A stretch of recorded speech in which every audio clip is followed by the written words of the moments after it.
All right. This interview is being conducted for the Veterans History Project for the Library of Congress. The veteran's name is Eugene DiLazzaro. He was born on May 23rd, 1925. He served in World War II. He achieved the rank of T5. We're recording this on 3/19/13. I'm Will Hines, and I'm conducting this interview. No relation. So, Mr. DiLazzaro, I understand you were drafted out of high school. Out of high school, graduated out of high school in 1943. And where were you from? Where did you go to high school? It was Newark, New Jersey, West Side High School in Newark. I was born and raised in Newark. And I was inducted through Board 37 in Newark. And at that time you had to, as soon as you were 18, you had to register because of the war and what have you. And it's, you had no alternative, but you had to go. Right. And that didn't make my family too happy, my mother or father, naturally. And well, you said your father served in World War I. My father served in World War I. And he came from the other side, Italy. I mean, he's been here most of his life. And when I went to on the 37, Board 37, they gave you a physical and everything else, asked you questions and what have you. And and this is when you were registering for the draft? The draft. And I had a little defect because I broke my arm in 1937 and I couldn't straighten it out. And at that time, that was caused to be deferred, but because you weren't physically fit and things like that, my mother thought that this was my way out. And she kept her fingers crossed. And when I got home and she looked at me anxiously and says, well, I'm in.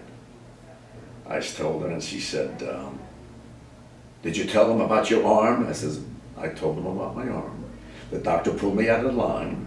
He checked the arm, if I had strength in it and everything else. And at this time, as the fellows were going by, I was waiting there, you know. People, the friends of mine that I went in with were going by.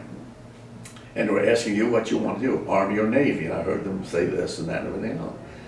And here the doctor's talking to me and called in another doctor for consultation to say if I should go in or should be and everything else. And one doctor says, I think he's strong enough to go in. And then I said, accepted. So then I says, they asked me what I preferred. I said, I'll go with the Army. So Army, and then right after that, Navy, Navy, Navy, Navy, Navy. I was the last guy, not contingent to go into the Army. So that was December, I think it was in December. I entered active duty January the 6th, 1944. And you had to get all your affairs in order naturally and what you're going to do. And they told you what you could take and what you can't take. And what was some of that stuff? I don't even know. Well, you had your toiletries and things like that, and your underwears. And even though they'll give you the underwears when you get into service and everything else, but it's always getting extra stuff because they only gave you, if I'm not mistaken, three sets of shorts and 3 t-shirts and things and socks and everything else, but the socks had to be khaki color, naturally. Right.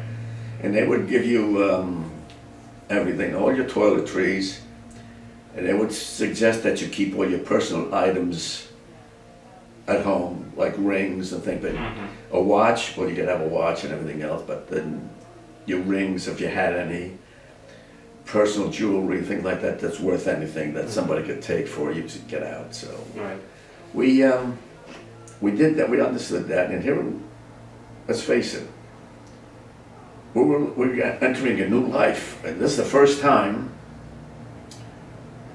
well, in those days, if you went downtown Newark, you were going on an excursion. You know what I mean? Because you didn't have automobiles like you do have today and everything else. So, well, we went to Fort Dix, I think that was the farthest I was away from home. Mm-hmm. Fort Dix. And where's that at? South Jersey. South Jersey. South Jersey, and I think it's Fort Dix. I think it was out of south side of Trenton or somewhere around there. Mm-hmm. And you don't know what you're going to get into. In fact, when you got on board train from the Penn Station, all shades were drawn. Troop movements. And what you saw was wall-to-wall kids and servicemen on that platform. Mm-hmm. And that's the first time I saw my father cry, when he told me, here I went to the First World War to end all wars, and this is it. I have to send my own son. He didn't let my mother come. My mother wanted to come. The family said, no, I'll take Gene now, don't worry about it. Mm-hmm. So we did. And we got on the train, naturally, a lot of rumors, where you going, this and that and everything else, but we knew we were going to Fort Dix because that's the induction center of Newark, New Jersey, or the Second Service Command, I think it was. And all shades are drawn, we don't know where we're going. And the train starts pulling out, and the sergeant will bellow, do not open the curtains, you don't know where you're going, just keep quiet, or talk and do this, but don't look out the window. We all looked and said, what's going on? And he finally said, there's a war going on, don't you know that? And Buck Sergeant, you know, and those are the guys that ran the army. We're going and going and going back and forth and everything else. We don't know where we were going. It went on a train for so long. I think after about 12 hours, we wound up in Trenton. Now why? They put us off on a siding, let another train through, then put us off, and they do this and do that and everything else. I said, what a roundabout way. I mean, don't ask questions, you're in the Army. All they said, you're in the Army. So we won 4 days. And that's when they give you your IQ, what you're going to be good at and this and that. And you had to go to class, and they put you in the barracks with other people, and you get acquainted with other people. Most of the people were from either New York, New Jersey, or Connecticut, the Eastern Seaboard. And we went down there. I don't know why Camp Drum, a lot of guys went up to Camp Drum in New York, but we went up, we went in Fort Dix. And a lot of guys were from New Jersey, New York and everything, Second Service Command. We were there, but I think about a week and a half. And then they start pulling you out where you're going and this and that and everything else. And I was fortunate to have a classmate of mine, Sal Lombardi, which they very seldom put classmates or anybody that is close to you in the same outfit. But he was there. And got our duffel bags ready and this and that, and go to the train depot, and off we went. Didn't tell us where we're going. So were you already assigned to the engineering? No, we weren't assigned nothing. We don't know where we're going.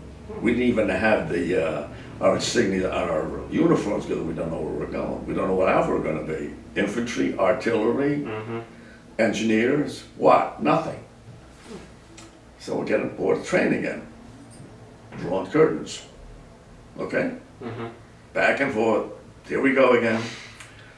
And the guys getting a little acclimated to the life and everything else, and feel homesick and what have you. It's which is natural. First time away from home. And here again, we're on the train for about, oh God, nothing about 24 hours. Pulling us off on the siding, see express trains going through, pull us in back, go again. Then they put extra cars on our train, you know how they bang the trains, you know, and everything else. And these were steam engines at that time, not diesel, steam engine. Go back and forth. And finally we stop. And the sergeant come down, grab your paraphernalia, and we're disembarking right now. As we disembark, there was a captain, an old captain. Mm-hmm. And we're looking at him, he's just standing there with the first sergeant. And we're getting off the train, our training, and we didn't know where we were. And I never heard of Fort Belvoir. Mm-hmm. We never heard of Fort Belvoir. Captain says, "Welcome to Fort Belvoir, home of Corps of Engineers." I looked at Sal, he looked at me, "Engineers? What the hell are we doing, engineers?" "I don't know, Sal, we're here." And he said, "I'm Captain Nelson E. Gene E. Nelson," his first name, First World War veteran. First World War. And at that time, they took us to the old barracks in Fort Belvoir, and we had an assembly area. And where's Fort Belvoir? Virginia, just outside of Virginia. In fact, Walter Winchell, the famous news columnist, Mm-hmm. called Fort Belvoir the Alcatraz of the Army, because all the brass in Washington didn't know what they wanted to do. They come and heckle Fort Belvoir, they come to Fort Belvoir, and be, well, just pull their rank and everything else. And the captain said, "This is a special unit. This is known as 1100th Engineers Utility Detachment." Here we go. And I looked at Sal, "What the hell's a utility detachment? What are we doing?" And here we're just 18 years old. We had questions. And here we saw other men in there, that same outfit, in their late 20s and early 30s. And we were three young guys in there, Al Majewski, me, and Sal Lombardi, 18 years old. All the rest of the fellows were in their late 20s and 30s, early 30s. Then we found out that these men were experts in their particular field. Mm-hmm. Plumbing, carpentry, painters, anything you want. And we were just a bunch of kids. We weren't that expert at nothing. Right. We're just starting out. So I said, "Well, Sal, I don't know what we're going to do, but we're here." And they started rolling and everything else. And one sergeant of mine was from Texas. How we got in the outfit, I don't know, but he was a bulldozer expert in real life. And he knew how to operate D8s, D7s, things of that nature. Mm-hmm. And he had me under his wing. Because my aptitude test was towards that particular field.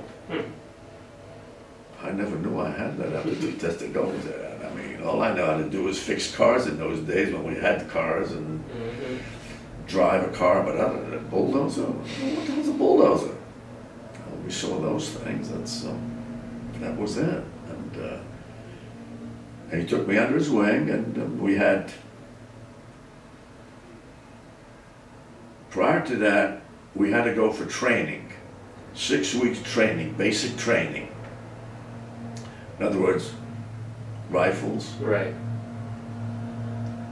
everything, obstacle courses, Mm-hmm. gas masks, things like that. 6 weeks. Other ones had 18 weeks. We only had 6 weeks because we're going to go training for something special with the utility detachment. Right. That after that, we went back to the old fort, and I started with my bulldozers, starting in the R4s, D8s, D7s. Went for that class, and they started to work on that. And that's what our training was all about. So did you specialize in bulldozers, or did you ever do any other stuff? I was specialized in bulldozers, and then they had me also on a, if they wanted a truck driver, I was eligible for 6x6s, to drive 6x6s. Mm-hmm. Weapons carriers, personnel carriers, and Jeeps. You know what the Jeeps were, those Right. thing. And I almost turned one over because I thought it was in a truck. I forgot how to drive a Jeep. I know the captain asked me to drive him somewhere, and I almost flipped it over, for God's sake. Were they pretty fun to drive? Huh? Were they pretty fun to drive, or were they pretty rough? They're pretty fun to drive. It's four-cylinder car, but those things are something, I'll tell you. Those Yeah. Jeeps, the first Jeeps. And the captain understood that driving heavy equipment and things like that, I sort of lost it a little bit because it was very simple a drive. You could turn the darn thing over. And so I did that, and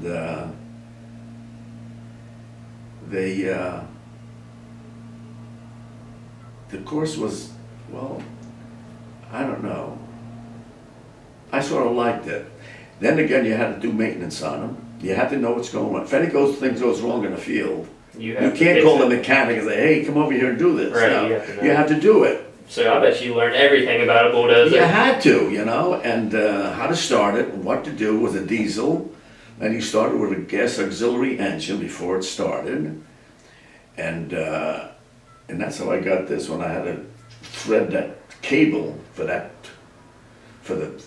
blade in the front, that big dozer, you know. You had the A-frame going across, and it was operated by cables. So you said hydraulics. So it took off the front part of your thumb?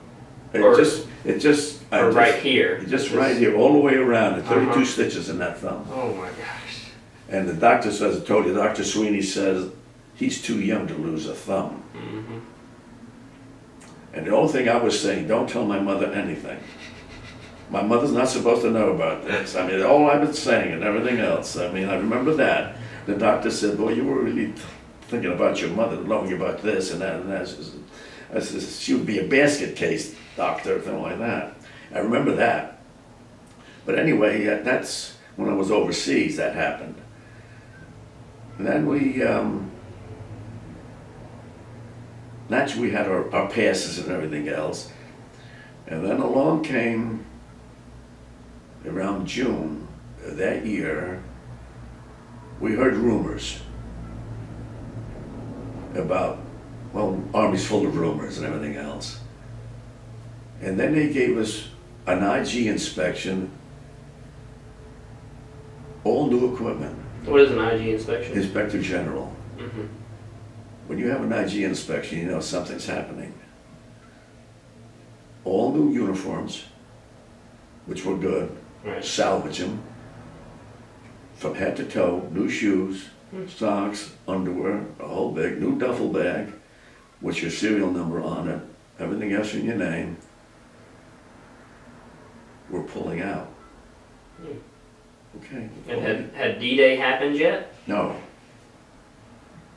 So we're getting all ready and everything else, and when IG comes in with white gloves and starts going over and seeing for dust and everything else, you know, I said, uh-oh, you're in the Army long enough to know this is something happening. Right. They're going to ship our fanny somewhere. So we're getting ready and everything else, and we're in the barracks one day, and then the sergeant comes in, okay, you got a 7-day pass. 7-day pass? Yeah, you go home. I thought it was Josh, and the guy said, nah, come on. They handed out our passes. Okay. So we made an arrangement, went to Washington, we were close to Washington, go to Union Station, get on a train to come home. So we did, and my mother was surprised. I called her from the station. He says, where are you? I said, I'm at Newark Penn Station. I'm waiting for a ride to come up. Uncle Louie will pick you up. I said, you haven't got any gas. He'll pick you up, don't worry about it. So, in my home, I had an attic room, which I wanted all my life. That my father bought a house up there with an attic room for me, furnished and everything else. June the 6th, my mother's running up those steps, put on the radio, something's happening. She woke me up. And we heard something's gonna happen. We had a rumor on this side, we had a rumor, something's happening big. And when rumor starts, I don't know. But they start, some are good and some are bad. Right. Now can you picture no television, just a radio announcer talking about the invasion of Europe? Okay? That's pretty crazy. And you had to visualize what this fellow was saying, what's happening. I couldn't visualize France, the coast, Normandy, no. Right. Then I get a call on the telephone, Sal's calling me, he said, Gene, this is it, we missed it. We missed it, Gene. I said, I know we missed it. The rumors were rampant, what was going on, we didn't know. We missed it. And my mother's looking at me, and she was religious. She says, thank God. So when we get back to Fort Belvoir, after our furlough, went through training again. Now this is in June. We're training again, getting certain things that we had to do and everything else. Then it's end of August, packed up, we're leaving.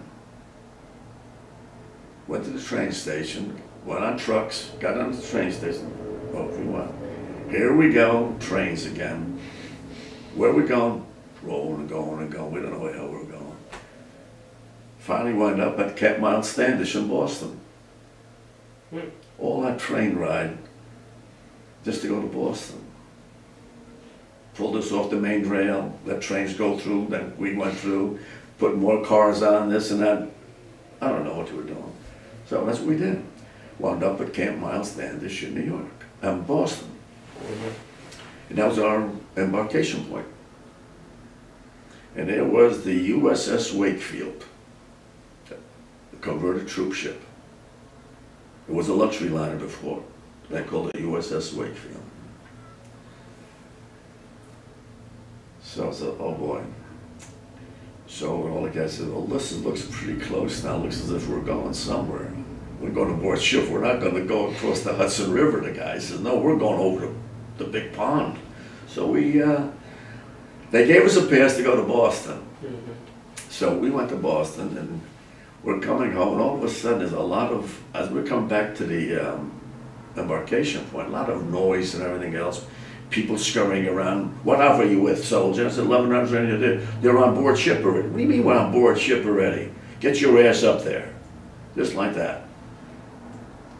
I gotta get all your stuff is on board ship. We took it for you. Get on board ship. Sal, me, Al Majewski, all the guys that ran like that, and all the guys are asking, where the hell are you? But we're on pass. So you remember, you gave us a pass. We want our pass. Well, they calling at us because, okay, on board ship. That's the year they had the biggest hurricane that knocked out the steel pier in Atlantic City. And that hurricane went up the East Coast, and we could not embark because the water, and the ship at the dock was doing this. So were y'all just staying on the ship? Stayed on the ship for one day. After the hurricane was over, then they shipped us down. We went over unescorted. So there were U-boats that could have taken you out? That ship was fast. So when you have a fast ship, you go unescorted and you do this. Yeah, zigzag, yeah. You just look at the wake of the ship at the stern, and all you do is this. So I said, oh my God. In those days, they had radium dials on your watches, you know, at night you could look at them. You had to cover that. Lamp light was out, no, you couldn't smoke on deck. All code. Even the radium on your dial. All you could see at night was the phosphorus in water. How it would float, glowed, you know, phosphorus. That's pretty cool. And that's what we did, and that's what we're doing this. And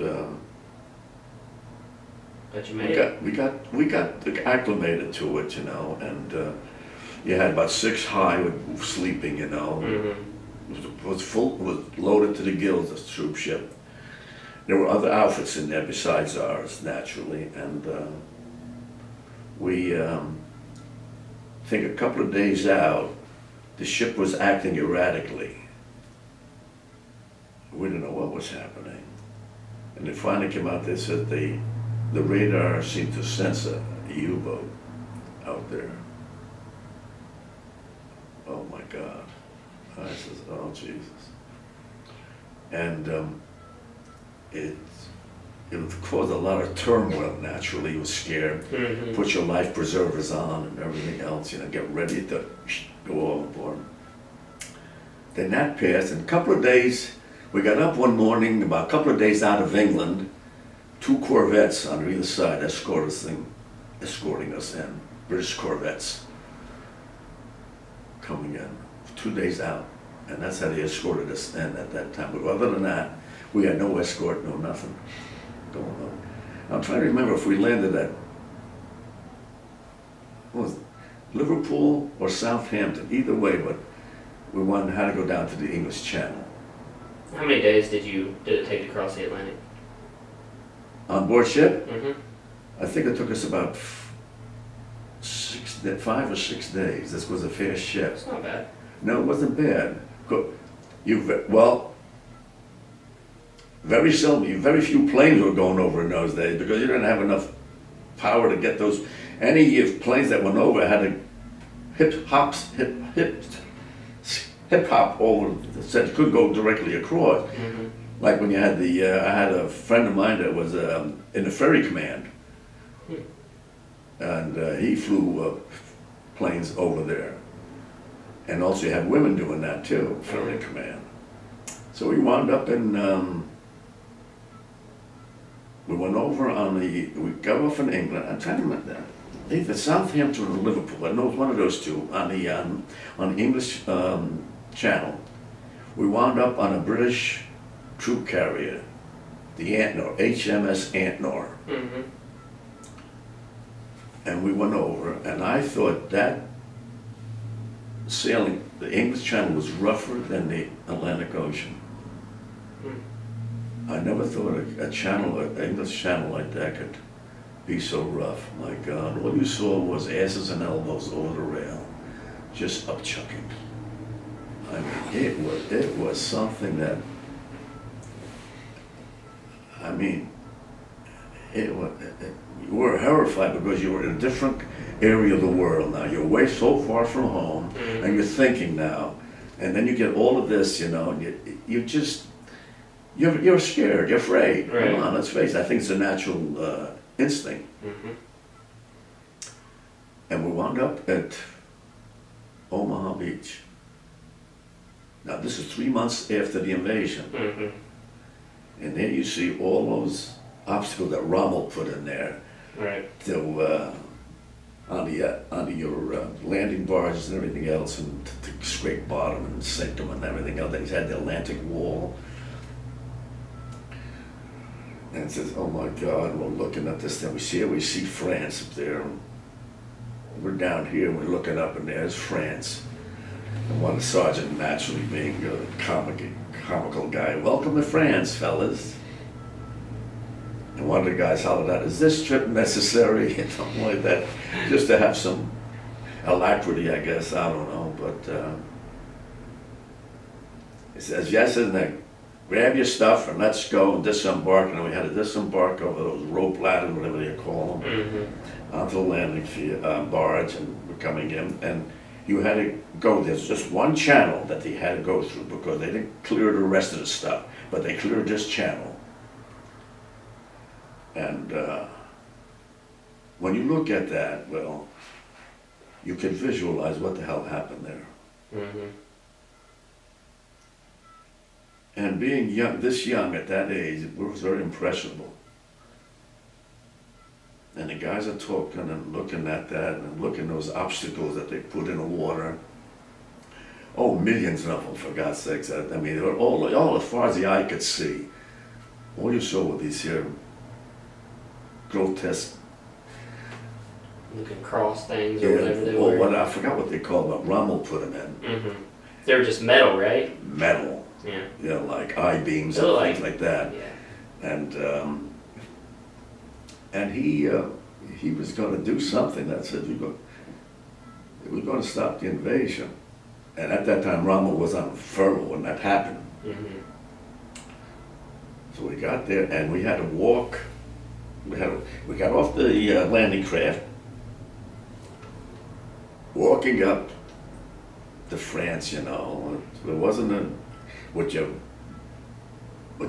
full field pack and everything, and walking up was pretty hard, you know, but make guys joking, you know, the Americans being the way they are and doing this and this and that and everything else. And all of a sudden, one of the fellas says, "Hey fellas, look in the back," as we were going up. And guys are talking and laughing, and as we go look in the back, there were all the crosses. Mm. All the graves. Graves, white crosses. And then you could have heard a pin drop. That sobered us up fast. Mm-hmm. That's, to this day, that gets me. And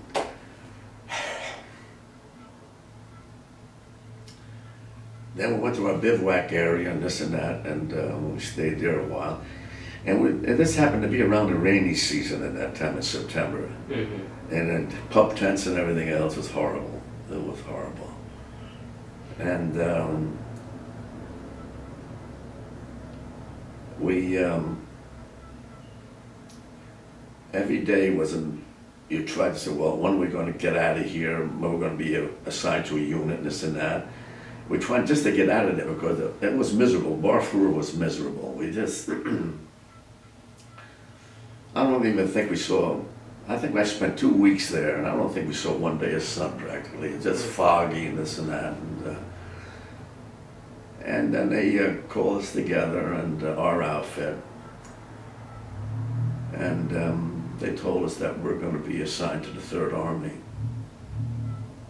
Patton's Army, and that was about it. And then we started follow through. We were assigned to headquarters company, and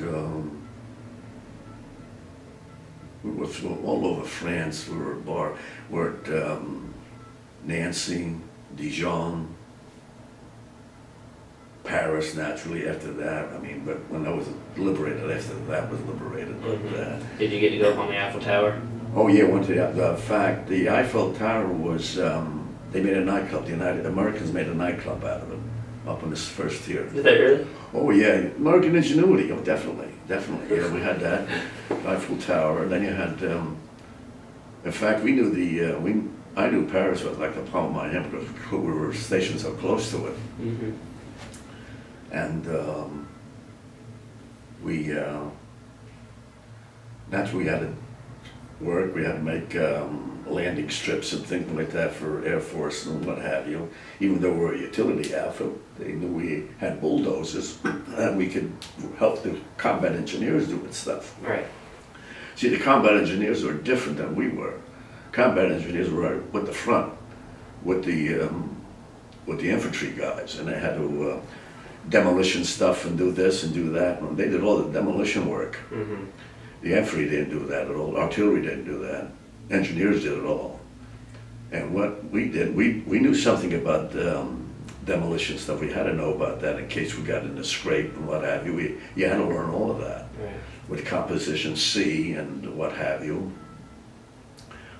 Also, if there's any gas attack, we had to know about that and what to do. We had to carry our gas meds with us all the time as part of our uniform at that time. They didn't know if Germany was going to do it. If they got in a tight spot, they were going to do something with that. Right.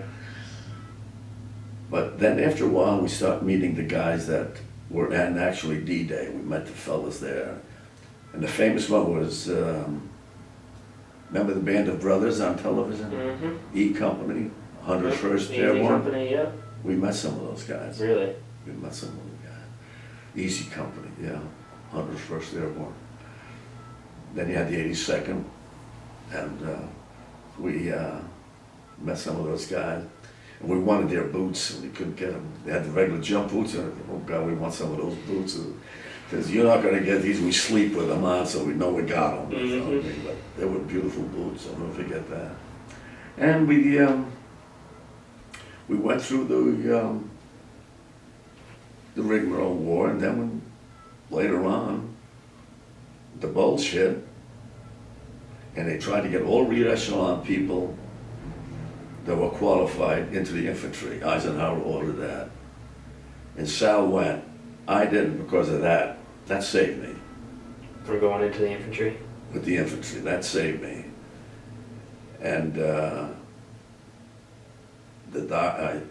they said go to the doctors. They wanted me to get full report on it, and the doctor said no, that's a hindrance. You can't do it. I mean, that's so. What we did then, we had to do other things, and Sal left. Al left. We lost some of our. Well, the older fellas didn't go, but they took all the younger guys, 18 in the middle 20s, you know. Mm-hmm. At that time too, they also discharged men that were 38 years old at that time. But a lot of those guys said, no, we're going to stick around for a while, and we'll stay here. And but all the younger fellas went up there, and naturally you heard reports, and saw ambulances coming back and this and that, rear echelon to go to general hospitals and this and that for all the wounded and what have you. And, it was a scary time. I mean, no television, but you heard it on the Army Forces radio. We had radio stations in those days telling us what's going on. Even over in Europe? In Europe, we had the Stars and Stripes, mm-hmm. which is the paper that we had. And you had Armed Forces radio we had. And we had news, we had band music, like we had Glenn Miller and those days that were popular and everything else. Mm-hmm. Trying to give you all the comforts of home and things like that where it's possible. To make you feel at home, if that was possible. Mm-hmm. Here you're scared out of your skin, for God's sake, but they tried to make it as, now as you think back, they tried their best, but when you were there at the time, you say, oh, go to hell, I mean, come on. Mm-hmm. And first time you're away from home. You're only 18 years old. 18 years old. You're my age. And here you're going across the pond, for God's sake, so far away from home, mm-hmm. and that when you got a letter, you wrote your mother something, or your family something, it took about 3 months to get the answer back, and you forgot what the hell you answered, you know, what you asked her, you know, and I said, now what is she talking about here? I mean, I forgot. But here's a story I want to tell you. You could not say where you were. Mm-hmm. You could say you were somewhere in Europe. Okay? So my aunt was in the Essex County Courthouse. She was the secretary to the sheriff of Essex County, and in politics they know a lot of stuff. Right. And they wanted to know where I was, basically. I said, I'm somewhere in France. That's all I could say. So my aunt had the smarts to put something in there about, in that part of France where I was, she put the names of some of the cities and hamlets that I was in. And I was in Dijon at the time. Mm-hmm. So see, when our letters went out, they were censored. Right, they read them before. But coming in, they weren't censored for my family or anything else. But going out, they're censored. There were a lot of little V-mails, they used to call them. They used to, you wrote them out and then they shrunk them up. And it was very small. Mm-hmm. So they went out. And I happened, so my aunt said, count the number where you are and give us your glove size. I said, 1, 2, 3. Dijon was 9. I wear size glove 9. By the time they got the letter, we had moved already. And she says, you were in Dijon. Then she tells me that a very good friend of the family, who then became a professor at Seton Hall College, where I was in Dijon, Dr. Georges Lombardi. And he married a French girl from Dijon. Then when I got back, and I went to Seton Hall, and we swapped spits about Dijon. And he said, Gene, I married a woman from Dijon. And I met her. And we were talking about the city and everything of Dijon. That's how they knew. The only time they knew where I was at that time before I moved. But my aunt was the genius. Where were you? So they had some idea where we were. And then we, but that's about the size of it. Then we... You moved into the Battle of the Rhineland, right? We went to the Battle of Rhineland. They gave us, we got one battle star for that. It's on our thing. And but headquarters company was not in the front. We were in the back. I was in the back, and we followed them up there. And then we went through, and then we went to Germany, and then, let's see, Germany's war ended, was it May 1945, I think. It was 45. 45. I think it was May. It was May of 45, and they signed the peace treaty. I think it was it Rennes? Or somewhere. And we all got elated about that. Now we could, maybe we'll start going home. So at that time, they had established cigarette camps. Did you hear about that, cigarette camps? Chesterfield, Philip Morris, Lucky Strike, and things like that. I know Lucky Strike was cigarette, but I don't know. No, Chesterfield, Lucky Strike, they called them the cigarette camps. These are repo depots to be shipped out. Where? We don't know. So they put us in that. So you didn't know if you were going home or you going to Japan or the Pacific? Pacific. Right. And so we got nose-tended. We went back to tents again, these big squad tents. And we did our work, all we had to do, and all of a sudden somebody said, hey, they dropped some big bomb on Japan. We don't know what it called. It's called something like an atomic bomb or something like that. We don't know what the hell it was. No television. And rumors got around that it was like August the 6th that Nagasaki was hit. Or Hiroshima, which one was first? It was Hiroshima first. Hiroshima was first. And, well, naturally then the second one hit. And then they finally gave up. And then it finally filtered through that there was some sort of a new weapon that the Americans were working on at Los Alamos and this and that and everything else. Atomic bomb. We heard of bombs 500 pounds and this and that. I mean, the B-17s and 24s and liberated everything thrown down, but we didn't know what the atomic bomb was. Right. Then finally Japan gave up. But we were on board ship already, destined to go through the Panama Canal over the Pacific. Really? And we guys were very deathly afraid of that because we heard a lot of stories about those Japanese, what they did, and those poor Marines, what they went through and everything else. And said, there's a bunch of savages, for God's sakes. Those. Do you think the Pacific Theater was worse? I think it was. I mean, when you read some of that stuff, I got some books at home and I read about some of it. Well, look at the Bataan Death March. My great uncle just. The Bataan Death March. All right, I don't condone what Germany did to the Jews. No way. I seen Dachau. That was in Dachau. Hell. You don't do that to human beings. Right. I don't care what you call them. I mean, we didn't even know what the hell collateral damage was in those days. You know what I mean? And look what we did to Dresden.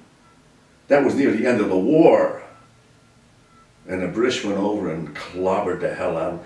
I mean, when you have such a vacuum, for God's sakes, and steel beams just crumble, I mean, just out of the heat and everything else, and people, that was a retaliation of Coventry. That's what that was for. Churchill, that's Coventry, what they did to Coventry. They knew Coventry was going to be hit, but they didn't want to let the Germans know that they broke the code. So they let it go. Coventry was sacrificed. So Churchill said, I'll get even. Wow. And he went to Dresden. And that was one hell of a mess.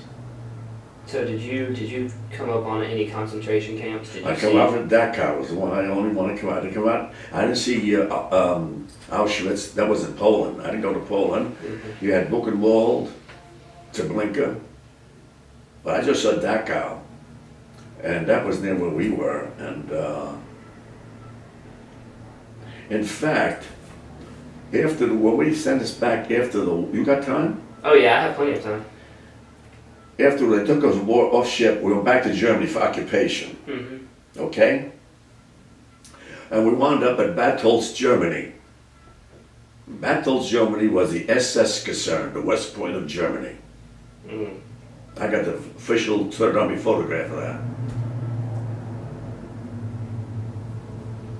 That SS Kaserne, on the outside was beautiful, but the inside, the walls were all bloody. I don't know what the hell happened there, but we had to clean it up. Third Army made their headquarters there. We had Third Army rear and Third Army forward. Third Army rear was in Munich, and they finally moved to Bad Tölz, made the whole headquarters in German of Third Army forward at Bad Tölz. And I think that time Patton was dead already. I think we were overseas when Patton died from that truck accident, a car accident he had. And this SS Kaserne, it was amazing. Everything was electrified. Your mess hall and everything else. I mean, these guys were so far ahead, it wasn't even funny. Wow. And we had to decipher everything that was in German. We had to get a German translator to translate a lot of the stuff in the kitchen so we know what the hell we're doing. And everything was electrified. Your frying pans and everything was on pedestals. And it just, you didn't have to touch anything. That's how they were. I mean, the Germans? German, they with all their geniuses, for God's sake, they were so brutal. Mm-hmm. Not all of them, but the Nazis and everything else. And we stayed, and that's where I come out of. And we were there for the rest of my stay there. Called, yes, in fact, down here, when we moved down here, we joined a newcomers club. And there were people from all over the world came here to visit, and stayed here. And one of the women was a German. And she's in the newcomers club. We got to know her, and you actually asked people where you're from and this and that. She says, I'm from Bad Tölz. I said, Louise, SS Kaserne. Well, her face got white. She says, you were there? I said, yeah. I was stationed at Bad Tölz. And she mentioned where she was living. She said, I know where you lived. Wow. And we became fast friends after that. She married Ted Arts, a Dutchman. She's since passed away, a beautiful lady.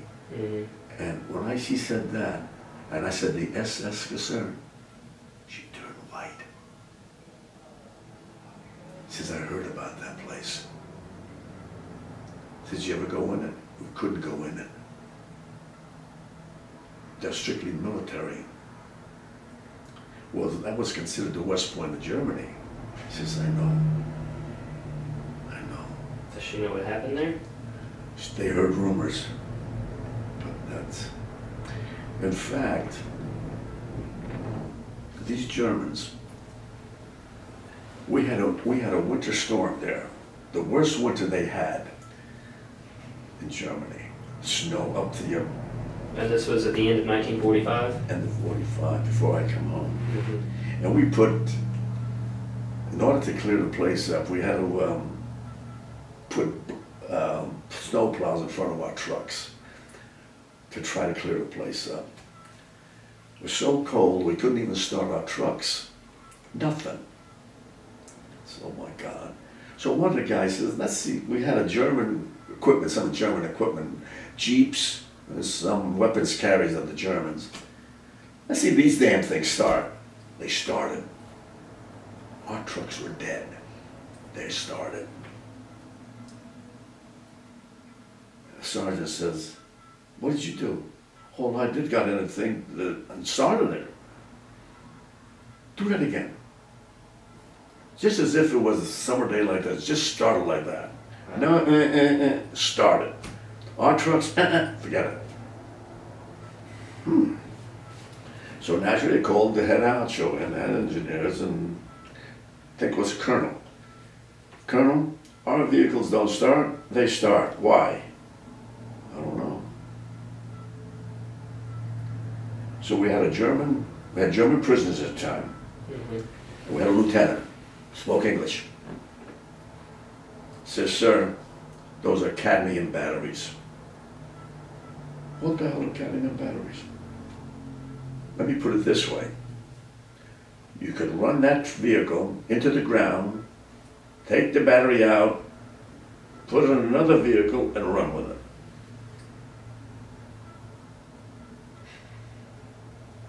Come on, I said, we are crazy. No. Could you picture Willard, Exide here? They put those men to go out of business. He says, the colonel says, say that again, Lieutenant. You could drive that vehicle into the ground, take the battery out, put it in another vehicle and run it, and run that into the ground. That's right. So well, needless to say, they took that battery and they shipped it somewhere to try to find if the thing was true. And it took about, I don't know, about 2 or 3 months later we got a report back and they said, this is something. Cadmium battery. Wow. And the Germans also had detergents in their oils, which we never had, to clean the engines. They're smart. You see what I mean? Smart people like that and then dumb. Doing what they did. Even at my young age, I knew that was senseless. Why? And that's the battery. I mean, the thing was, I mean, finally when we got a little warm, we started those engines up and we started plowing the fields for God, getting that damn thing that squared away. There's another thing. Since we were in the engineers, SS Concern was strictly powered by waterfalls for electricity. When that froze, you didn't get any electricity. So one of our engineers decided to put a big generator in that outfit. You ever hear of Wolfertshausen? Well, Wolfertshausen was an ammunition place in Germany. And they knew where it was, but they didn't know exactly where it was because it was so well camouflaged that when the Air Force went over, they said, we think it's here, we think it's there, and everything else. They had trees growing on roofs of the factories. All the generating stations were parabola-shaped buildings in case a bomb inadvertently hit the place, it would glance off or would hit direct. I mean, it was Wolfertshausen. They had a generator there. A piston was 6 foot tall.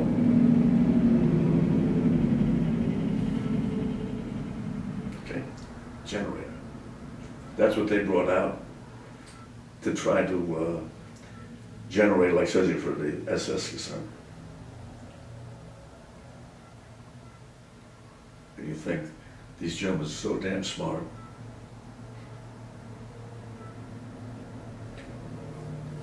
I mean, when you saw their equipment, everything was clean welds. It wasn't like our rough welds on our, just clean. I mean, as if you come out of a showroom. Wow. So Hitler's car too, for God's sakes. Hitler's car, Yeah. the big Mercedes, for God's sake, got a mile to a gallon, for God's sakes. Something like that. Big heavy thing. I mean, you knock on a fender, oh God, break your fist. That's how bulletproof it was. Mercedes. Here again, no rough welds like we had on our tanks, our vehicles, and everything else, you know. You're not going to show this in a showroom. This is war.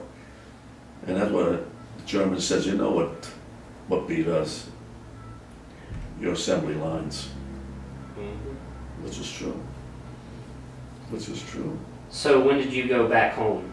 There's another thing. I put my name in to go to Switzerland and Rome after the war, and I went to a couple of classes too I wanted to take.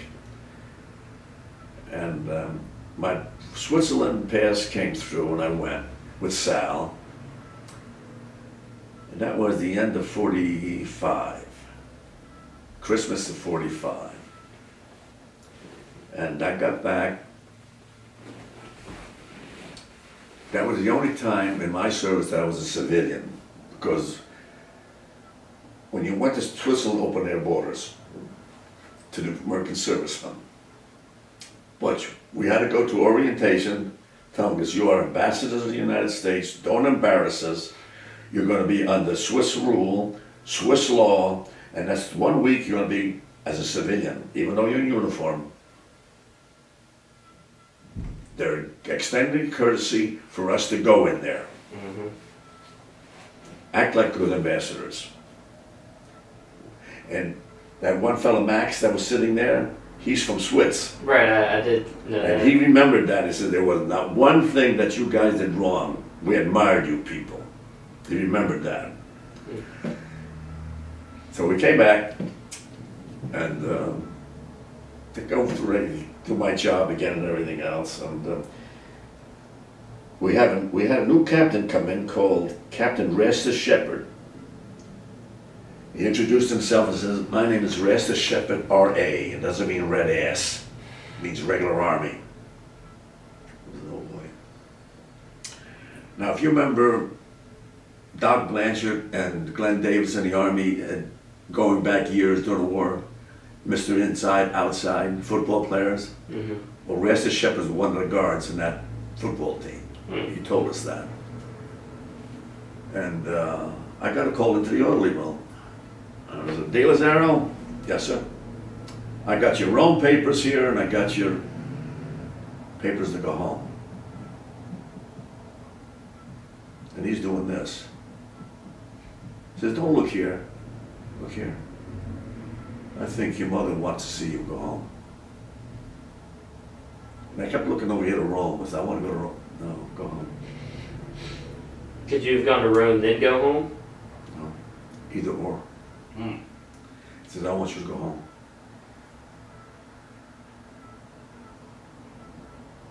You've been here long enough. Go home. Well, I've only been there 18 months, sir. It's long enough. Your mother wants to see you. Says, okay. So we went up to, we disembarked at Bremerhaven, Germany. And we left there from the North Sea and they put us on a Liberty ship. Oh my God.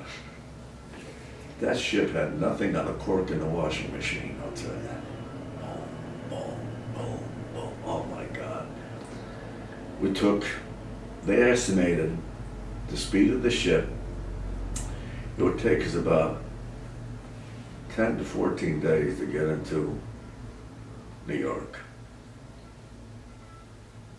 And it was the most miserable, oh God. people up chucking everything else, and they gave you a meal ticket, okay? And they punched it every time you ate a meal. Morning, noon, and night. Okay, they gave you 3 meals a day. So, 3 meals a day, say times 10, that'd be 30 meals, right? If I had 5, I might punched, because I was sick so much the whole trip. I lost weight. Wow. And it finally landed, and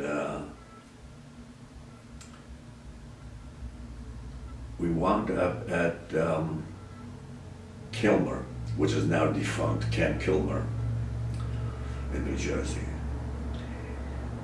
And they had there, as far as I could see, all AT&T Bell telephones.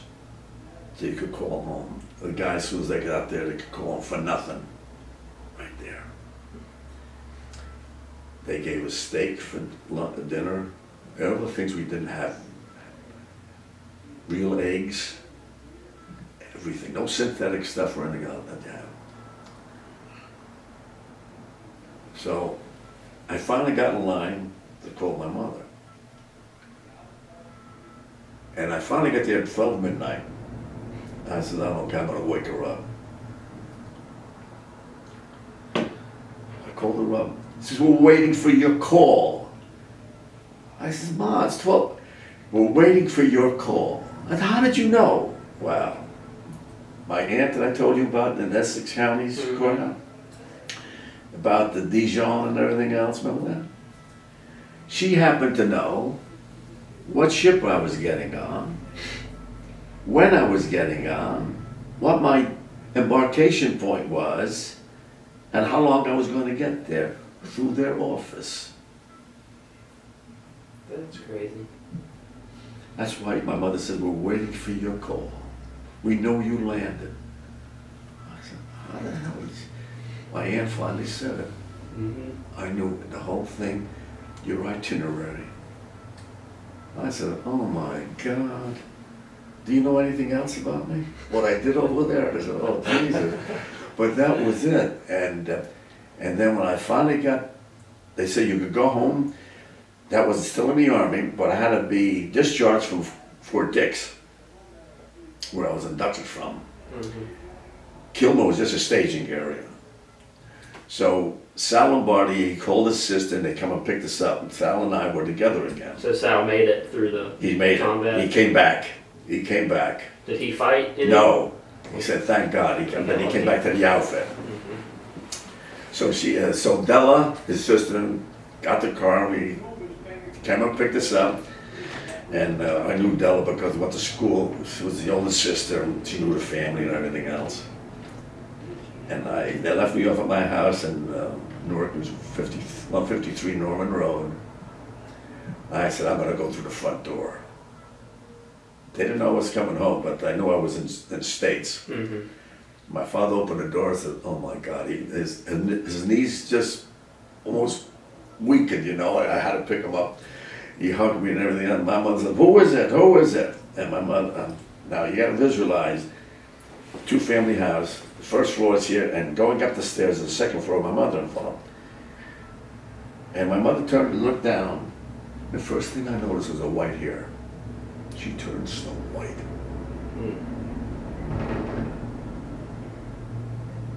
Snow white. I said, Ma. She said, what worries you? Is this what happens when you... White hair. Just snow white. And when I left, was sort of brunette.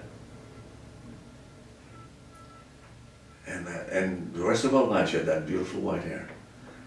I said, oh my God. This was how it played on the people back in the United States for mothers and fathers and everything else. That was it. Wow. And that's the story of my military life. I mean, it wasn't as, what should I say, gung-ho like some guys did. You served, and you served our country, so. Yeah, and I was scared as hell. I mean, anybody said they're not scared, they're either crazy or lying to you. I mean, but it's an experience that, I don't know.